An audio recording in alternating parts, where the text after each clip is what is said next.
పొడవుగా, నల్లగా, ఒత్తుగా ఉండాలని అందరికీ ఆశగా ఉంటుంది గదా! నాకు కూడా అలాగే ఉంటుందండి. అందుకని ఈ హెయిర్ ప్యాక్‌ని నేను వాడుతా ఉంటాను. నాకు చాలా ఇష్టం ఈ హెయిర్ ప్యాక్.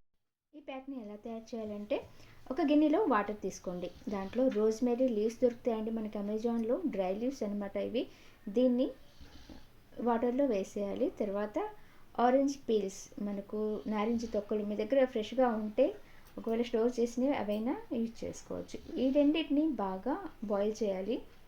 తర్వాత బియ్యపు పిండిని 1 టేబుల్ స్పూన్ అంత తీసుకొని కొంచెం వాటర్ వేసి పేస్ట్ లాగా కలిపేసి దీన్ని ఈ వాటర్‌లో కలిపేసేయండి. ఒకవేళ మీ దగ్గర బియ్యపు పిండి లేకపోతే బియ్యాన్ని నానబెట్టి మిక్సీలో వేసి కొంచెం వడగట్టి ఆ పేస్ట్‌ని దీంట్లో వేసేయొచ్చనమాట. ఇప్పుడు దీన్ని కొంచెం బాయిల్ చేస్తే కొంచెం జెల్ లాగా రెడీ అయిపోతుంది. ఇది హెయిర్ గ్రోత్‌కి చాలా బాగా ఉపయోగపడుతుందండి. ఒకసారి మీరు కూడా తప్పకుండా ట్రై చేయండి. మీ హెయిర్ ఫాల్ కూడా ఆగిపోతుంది. హెయిర్ కూడాను పొడవుగా పెరుగుతుంది. Thank you.